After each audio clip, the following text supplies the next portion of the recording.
Alur cerita, Coiling Dragon. Chapter 72. Linli berbalik, mengerutkan kening. Kalan segera berjalan mengucapkan terima kasih kepada Linli. Namaku Kalan. Saya sangat ingin mengucapkan terima kasih atas dukungan Anda. Jika bukan karena kamu, Alice kemungkinan besar akan mati saat itu. Gadis yang bernama Alice berlari juga. Jelas, dia masih panik, dan dia terengah-engah sehingga dadanya naik dan turun dengan setiap napas. Tapi matanya yang lembut dan kabur tertuju pada Linli. Terima kasih telah menyelamatkan hidupku.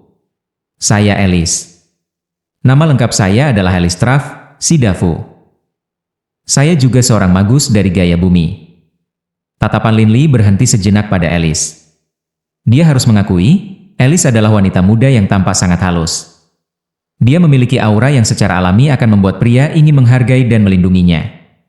Dia adalah tipe gadis yang tidak perlu menggunakan suara atau kosmetiknya untuk memperbaiki dirinya sendiri. Linli, ketika Anda melihat orang dalam bahaya di Mountain Range of Magical Beasts, Anda biasanya tidak membantu, kan? Apa yang terjadi hari ini? Suara bercanda Doehring Cowar terdengar di kepala Linli ini. Oh, aku mengerti, kamu pasti menyukai gadis Alice itu. Linli mengerutkan kening. Kakek Doehring, di masa lalu, bukan karena aku tidak ingin membantu mereka. Itu adalah bahwa di dalam wilayah dalam pegunungan Range of Beasts Magical, monster yang orang hadapi adalah setidaknya binatang ajaib dari peringkat ke-6, kadang-kadang bahkan peringkat ke-7. Saya tidak memiliki kemampuan untuk membantu mereka. Membunuh binatang dari peringkat ke-5 tidak terlalu sulit, itulah sebabnya aku pergi dan membantu. Linli segera menjelaskan kepada Doehring Cowar. Doehring Cowar tertawa kecil dan tidak lagi berbicara. Nama saya Tony, Tuoni. Milord Magus, siapa namamu? Pemuda pria lainnya juga berbicara. Linli dengan tenang melirik kelompok orang ini. Berapa lama kamu berada di pegunungan rentang binatang buas ajaib? Ini adalah hari pertama, Kalan mengakui tanpa daya. Aku tidak mengira bahwa pada hari pertama kita akan bertemu dengan binatang buas tingkat 5. Kami benar-benar terlalu sial. Berdasarkan apa yang dikatakan buku-buku itu, wilayah luar seharusnya hanya memiliki binatang ajaib dari peringkat ke-3 dan ke-4. Kami berempat seharusnya tidak dalam bahaya. Bodoh. Linli menggelengkan kepalanya dan berbicara. Pemanah perempuan bernama Nia itu langsung marah. Hei, kenapa kamu begitu sombong? Kamu menyelamatkan Alice, tapi itu tidak memberimu hak untuk menghina orang. Nia, Kalan segera berteriak. Linli langsung menjelaskan, saya benar-benar sangat mengagumi keberanian Anda, bahwa Anda semua berani menerobos ke dalam rentang gunung binatang buas seperti ini. Tetapi pada saat yang sama, saya harus mengatakan bahwa Anda sangat beruntung. Anda tidak menemui bandit manapun dalam perjalanan ke Mountain Range of Magical Beasts. Bandit? Kalan dan yang lainnya saling memandang. Mereka benar-benar tidak menemukan bandit. Panjangnya pegunungan Range Magical Beasts lebih dari 10.000 km. Ada banyak rute di mana seseorang bisa masuk. Tidak menemui bandit pun sangat normal. Biarkan aku memberitahumu ini. Jika Anda tidak ingin mati, maka segera tinggalkan gunung ini. Kata Linli langsung. Mengapa? Apakah ada banyak binatang ajaib dari peringkat ke-5 di daerah luar juga? Yang lebih muda bernama Tony berkata dengan rasa ingin tahu. Linli dengan tenang menjelaskan, di pegunungan ini, terutama di daerah luar, bahaya paling tidak datang dari binatang buas, tetapi dari manusia lain. Anda berempat lemah dan tidak berpengalaman. Saya percaya bahwa orang-orang rakus tertentu tidak akan membiarkan Anda lolos. Saya berharap bahwa satu-satunya alasan mengapa Anda belum ditemukan adalah karena hari ini adalah hari pertama Anda di pegunungan ini. Kalau tidak, kalian berempat akan terbunuh sekarang. Bahaya paling berasal dari manusia lain? Kalan mengerutkan kening, tetapi tak lama kemudian, wajahnya berubah. Kalan dengan hormat berkata kepada Linli, Tuan-tuan, kami baru saja memasuki pegunungan ini dan hanya tahu sedikit tentang daerah ini. Kami membuat keputusan pribadi untuk datang ke sini. Saya harap Anda dapat membantu kami, Tuan Magus, dan mengantar kami keluar dari pegunungan ini. Linli tidak bisa membantu tetapi mengerutkan kening. Dia benci masalah.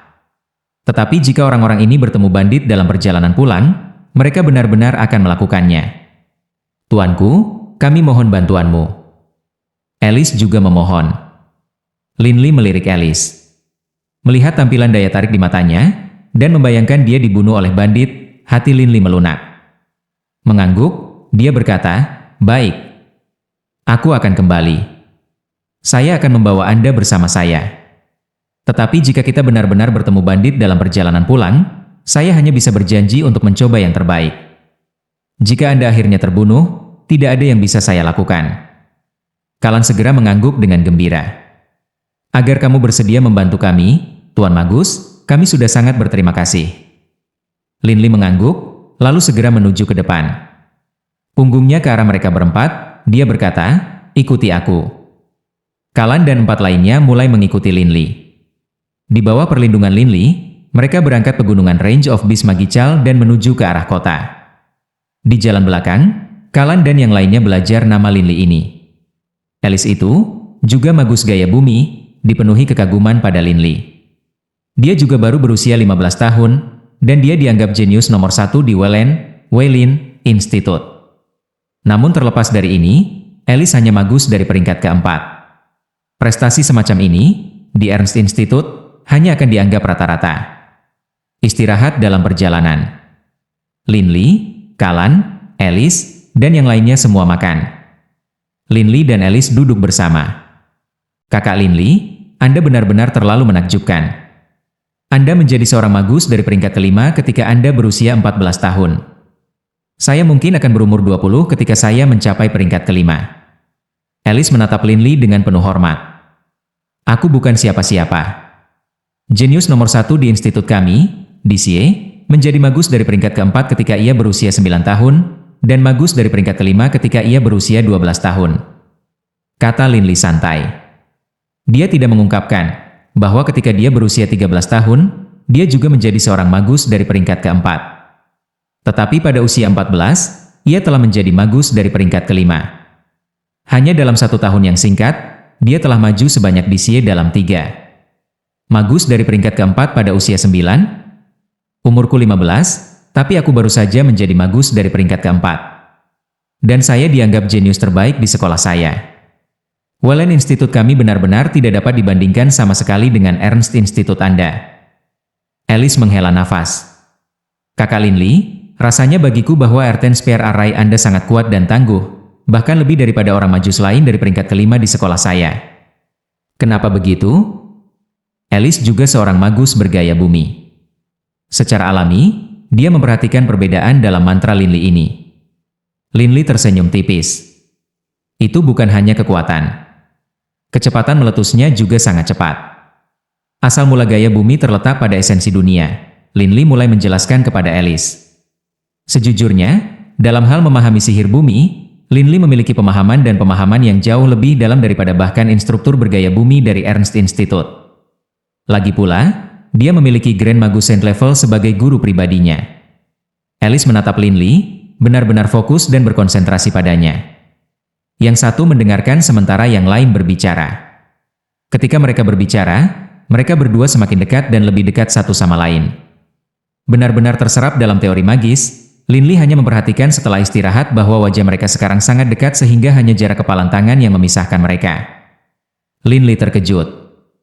Ini adalah pertama kalinya dia begitu dekat dengan seorang gadis. Menjadi begitu dekat, dia bisa dengan jelas melihat dua mata kabur, mata lembut Alice, hidungnya. Linli bahkan berpikir bahwa dia bisa merasakan napasnya pada dirinya dan mencium aroma tubuhnya. "Kakak Linli, mengapa Anda berhenti berbicara?" Tanya Alice ingin tahu. Tetapi beberapa saat kemudian, Alice menyadari apa yang terjadi. Dia segera menarik kembali, dan wajahnya segera memerah semerah apel. Linli memaksa dirinya untuk tenang, dan kemudian berdiri untuk menghadapi yang lain. Berpura-pura tidak ada yang salah, dia berkata, "Baiklah, semua orang makan. Kami akan segera melanjutkan perjalanan. Mari kita lakukan yang terbaik untuk tiba di kota lebih awal." Chapter 73. Di Jalan Grandleaf kota Venlai, ibu kota kerajaan Venlai, anggota Uni Suci, ada banyak bangsawan-bangsawan berkumpul bersama. Di depan satu rumah khusus, lebih dari 10 orang berkumpul bersama. Klan Debs, Debussy, ingin mengucapkan terima kasih, Linli, atas bantuan Anda. Jika bukan karena Anda, anak kita ini, Kalan, mungkin akan sangat menderita. Seorang pria tua yang tampak terhormat dengan rambut perak mengalir tersenyum ke arah Linli. Di sisi lelaki tua ini adalah Kalan, Alice, Tony, dan Nia. Di belakang mereka adalah pelayan klan Debs. Berbalik, pria tua itu mengangguk pada salah satu pelayan yang mengeluarkan karung emas kecil dari dalam pakaiannya. Mengambil karung emas, pria tua itu berbalik ke Linli sambil tersenyum. Ini 100 koin emas. Meskipun tidak banyak, itu merupakan rasa terima kasih klan Debs kami.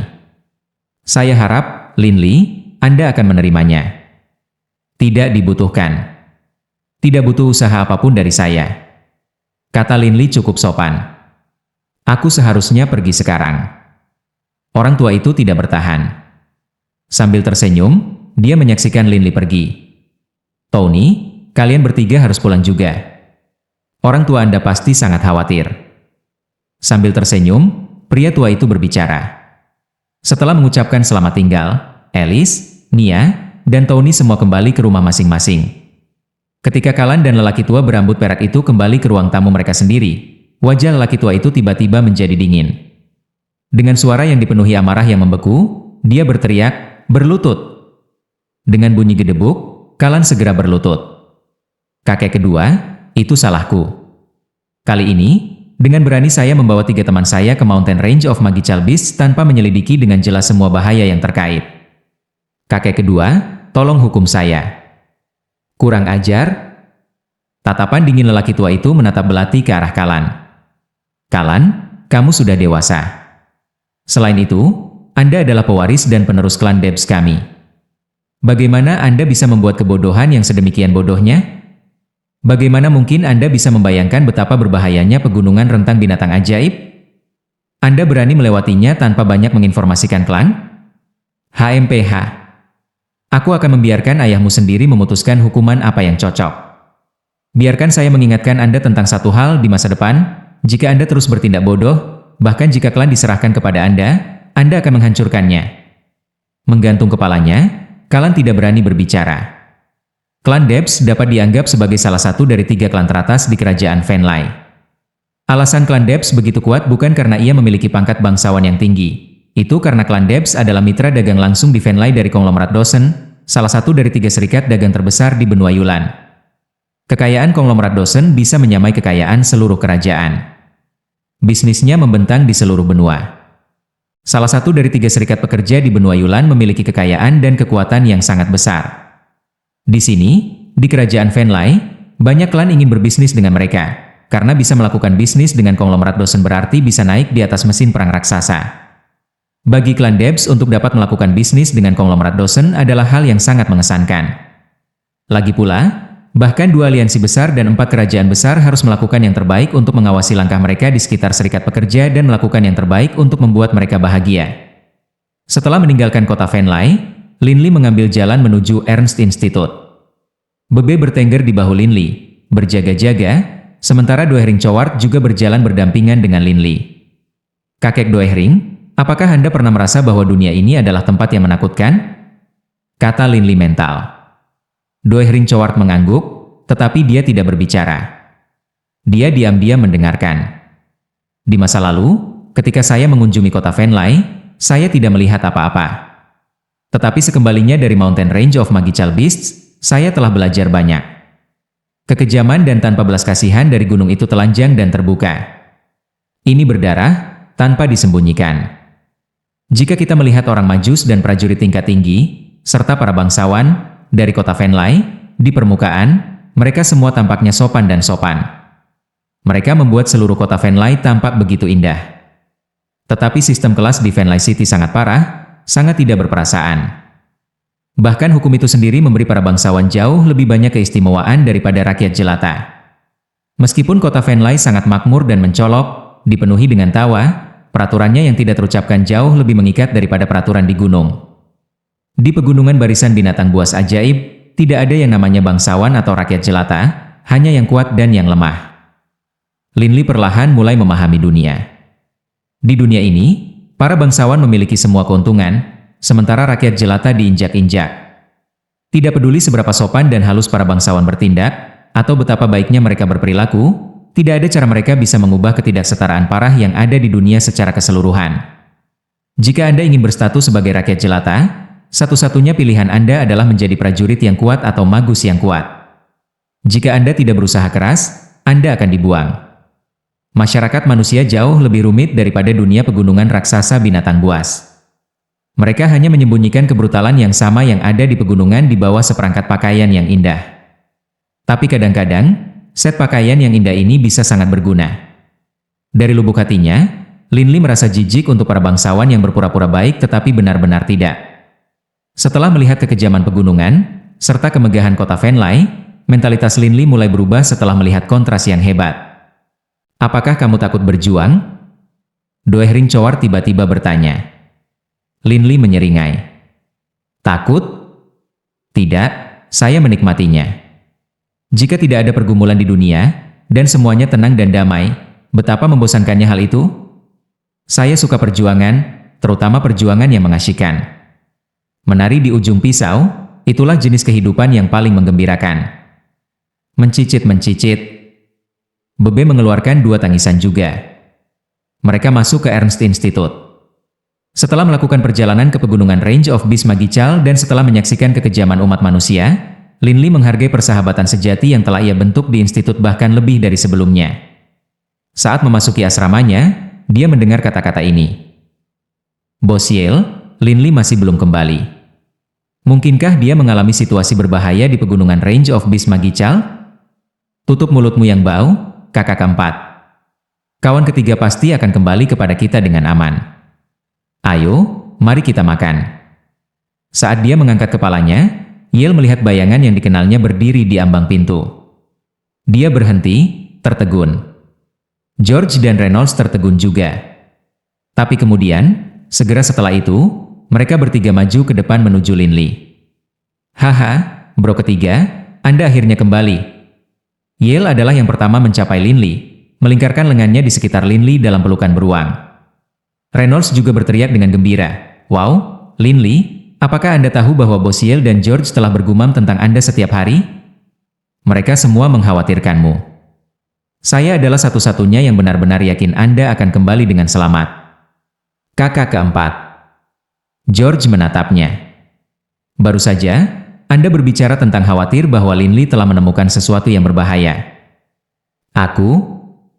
Ekspresi kebingungan muncul di wajah Reynolds. Apakah aku mengatakan hal seperti itu? Melihat tiga bros bersama-sama, hati Lin Li langsung terasa hangat. Yale segera melambaikan tangannya dengan angkuh dan berkata, baiklah, obrolan yang cukup. Kembalinya kawan ketiga dari Mountain Range of Magical Beasts adalah peristiwa besar. Mari kita pergi bersenang-senang. Kawan kedua, kawan keempat. Lin Li tertawa juga. Ayo pergi. Kita semua harus pergi dan minum. Perlakuanku. Reynolds menatapnya. Perlakukanmu? Yale tertawa keras. Benar, kawan ketiga harus memperlakukan kita. Jangan lupa bahwa beberapa waktu yang lalu, perwakilan dari Galeri Prowls menghubungi kami dan mengirimi kami surat undangan itu. 3 patung ketiga bro berhasil menjual lebih dari 4.000 koin emas. Kita harus memiliki perayaan yang baik. Surat undangan dari Galeri Prowls? Lin Li kaget. Yale buru-buru menjelaskan, kakak ketiga, patungmu dijual dengan harga tinggi. Galeri Prowls telah sepenuhnya mengakui kemampuan Anda sebagai pematung ahli, itulah sebabnya mereka sekarang mengundang Anda untuk memulai stand pribadi di Hall of the Experts mereka. Benar, izinkan saya memberikan surat itu kepada Anda. Yale segera berlari menuju bagian dalam asrama. Reynolds berkata dengan cara yang sangat rahasia ke arah Lin Li. Lin Li, Anda ingin tahu sesuatu? Sejak pria dari Galeri Prowls itu datang ke sekolah kami, berita bahwa Anda diundang untuk memiliki stand pribadi di galeri telah menyebar ke seluruh institusi. Kemasyhuranmu meningkat pesat. Sudah tersebar di seluruh lembaga? Lin Li agak mati rasa karena kejutan. Lagi pula, dia sendiri baru tahu. Baik. Di seluruh institut, kamu mungkin yang terakhir tahu tentang ini, sebenarnya. George terkekeh juga.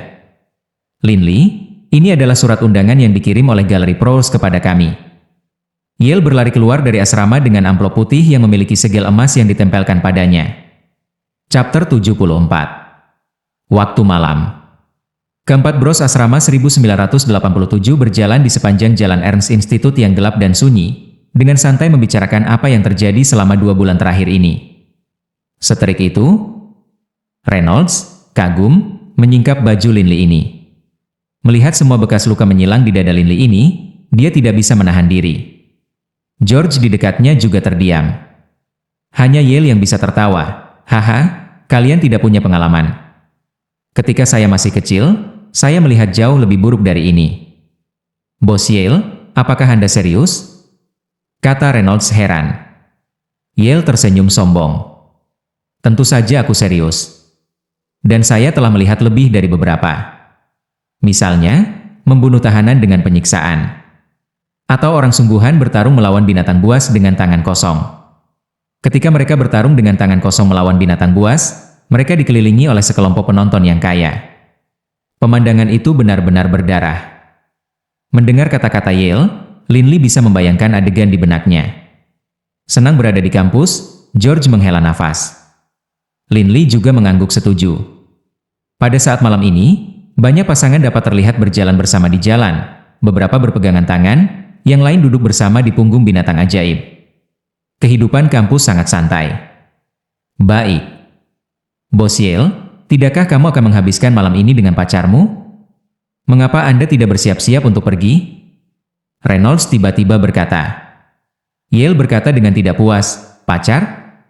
Saudaraku baru saja kembali dari pegunungan barisan buas ajaib setelah menghadapi begitu banyak situasi yang hampir mati. Dan aku akan pergi menghabiskan waktu bersama pacarku? Reynolds, kamu harus ingat kata-kata ini. Bro seperti lengan dan kakimu, sementara cewek seperti pakaianmu. Mereka hanya bagus untuk dimainkan. Ekspresi penghinaan segera muncul di wajah Reynolds. Linley? Sebuah suara terkejut tiba-tiba terdengar dari jauh. Linley dan yang lainnya semua memalingkan kepala dan menyaksikan seorang wanita muda tinggi, ramping, cantik dengan rambut emas berlari ke arah mereka dengan bahagia. Setelah mencapai Linley, dia berseru kaget, Linley? Anda kembali dari pegunungan Range of Beast Magical? Ini luar biasa. Anda menghilang selama 2 bulan penuh saat ini. Saya sangat khawatir. Apakah kamu terluka? Delia, aku baik-baik saja. Linley tertawa ketika dia menjawab. Delia juga seseorang yang telah bertemu Linley sama seperti dia telah mendaftar di sekolah. Mereka berhubungan sangat dekat satu sama lain. Ketika dia bersama dengan Delia, Linley merasa seolah-olah dia benar-benar bisa santai, dan tanpa tekanan mental. Itu seperti ketika dia dengan 3 bros kesayangannya. Delia, kereta paman di luar menunggu kita. Jangan buang waktu. Suara dingin terdengar. Memutar kepalanya, Linley melihat seorang pemuda mengenakan jubah panjang berdiri agak jauh. Itu adalah kakak laki-laki Delia, DCA, salah satu dari 2 jenius di Ernst Institute. Jubah DCA sangat bersih dan rapi, tanpa noda atau noda. Matanya juga tampak sangat jernih dan tenang. Oh. Membiarkan suara kecewa, Delia memandang Linley. Linley, ayah meminta saya dan saudara saya untuk kembali. Gerbong kami di luar menunggu kami. Saya harus kembali sekarang. Baiklah, Delia. Kita bisa mengobrol ketika kamu kembali. Linley tersenyum saat dia menjawab. Baik. Sampai jumpa. Delia jelas merasa agak kecewa karena tidak memiliki lebih banyak waktu untuk mengobrol dengan Linley. DCA juga menghampiri mereka. Dia hanya melirik Delia, dan Delia segera mulai berjalan ke arahnya. Tapi kemudian, DCA berbalik untuk melihat Linley. Linley, saya mendengar Anda berhasil kembali dari latihan Anda di Mountain Range of Magical Beasts. Selamat. Linley tertegun. DCA ini benar-benar berbicara kepadanya? Sikap dingin dan sikap acuh tak acuh DCA sangat legendaris di Ernst Institute. Kebanyakan orang akan merasa diri mereka berada di bawah tekanan besar di sebelah DCA, terutama ketika matanya yang dingin dan jernih menimpa mereka. Tekanan psikologi semacam itu sudah cukup untuk menyebabkan beberapa istirahat di bawah tekanan. Oh, terima kasih. Jawab Linley. DCA nyaris tidak mengangguk, dan kemudian mengantar adiknya Delia ke gerbang sekolah. Austoni dengan hati-hati memandang Linley, mendesah dengan takjub, Linley, saya harus mengatakan, Anda benar-benar jenius, jenius super. Seorang anak muda berusia 15 tahun yang jenius di antara para jenius di Akademi Magus nomor 1 di seluruh benua Yulan, dan juga seseorang yang telah mencapai tingkat yang sangat tinggi dalam seni mengukir batu. Agar kamu bisa menyelesaikan semua ini adalah keajaiban. Mengesampingkan fakta bahwa Anda adalah seorang jenius magus, bahkan di dunia seniman, di zaman sekarang ini, sebagian besar pematung yang memenuhi syarat untuk diundang oleh kami untuk membuka stand pribadi di Hall of Experts setidaknya 40 tahun tua. Anda yang termuda. Bahkan dalam seluruh sejarah kami, hanya ada 2 jenius tak tertandingi yang cocok untuk Anda. Tapi bedanya adalah, kamu bukan hanya seorang pematung jenius, kamu juga seorang genus magus. Wow, jenius sekali. Kata-kata pujian Austoni menyebabkan Linli menjadi malu dan tidak tahu harus berkata apa. Austoni, berhenti membuang waktu. Cepat dan selesaikan. Kami 4 bros akan keluar dan bersenang-senang. Yale mendesak. Baru sekarang Austoni tampak sadar. Dia buru-buru mengambil setumpuk dokumen dan menarik kartu silver magi kristal. Tersenyum, ia menyerahkannya kepada Linli. Linli, kartu magi kristal perak ini dirancang khusus oleh Golden Bank of Four Empires. Ini menunjukkan bahwa Anda adalah salah satu pematung ahli kami. Di masa depan, setiap dan semua hasil dari penjualan karya seni Anda akan langsung ditransfer oleh kami ke saldo untuk kartu ini. Saat ini, kartu magi kristal perak ini tidak memiliki pemilik yang tercetak. Gunakan sidik jari Anda untuk menyegelnya untuk Anda. Di masa depan, Anda dapat menggunakannya. Austoni dengan hormat menyerahkan kartu magi kristal kepada Linli, lalu berkata dengan suara bersemangat, "Linli, boleh saya bertanya apakah Anda membawa patung untuk kami saat ini?" Linli sedikit mengangguk. "Saya sudah 3 total." Senyum Austoni segera menjadi lebih bersinar. Waktu malam. Di dalam surga air giok. Linli, George, dan 2 pelacur ada di sana sendiri, minum sambil berbicara dan tertawa. Sekarang, Reynolds dan Yale sudah lama pensiun ke kamar mereka dengan pelacur mereka. JZ, mereka berdua, bos Yale dan saudara keempat, Linli minum secangkir anggur ketika ia berbicara dengan George, yang berada di tengah-tengah tertawa dan mengobrol dengan pacarnya. "Kakak kedua, kepalaku mulai agak pusing. Aku akan pergi sedikit untuk menenangkan diri." "Tentu." George menjawab, lalu melanjutkan mengobrol dengan temannya. Menuju ke bawah, Linli langsung meninggalkan surga air giok. Setelah meninggalkan tempat yang semarak, Linli tiba-tiba merasakan angin malam yang dingin dan menyegarkan melewatinya, membantu menjernihkan pikirannya. Dibandingkan dengan surga air giok, bagian luarnya jauh lebih tenang dan lebih tenang. Linli mulai berjalan-jalan santai di sekitar jalan-jalan kota Venlai. Angin malam yang sejuk terasa sangat menyegarkan. Ada beberapa perkebunan bangsawan yang berjejer di jalanan, tetapi dibandingkan dengan Greenleaf Road, perkebunan di jalan ini, Dry Street, jelas berada di tingkat yang lebih rendah. Dan di balkon salah satu perkebunan 2 lantai khususnya, Alice berdiri, menikmati angin malam.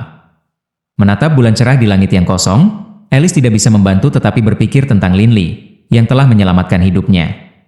Pada saat itu, ketika dia jatuh dalam keputusasaan, dia turun dari surga dan menaklukkan Warpic yang haus darah dan menyelamatkan hidupnya. Tindakan itu sangat mengguncangnya. Dapat dikatakan bahwa peristiwa itu meninggalkan kesan mendalam pada jiwanya. Kakak laki-laki Linli agak pendiam, tapi ketika dia membahas sihir, dia agak tampan. Senyum samar muncul di wajah Alice saat dia mengenang.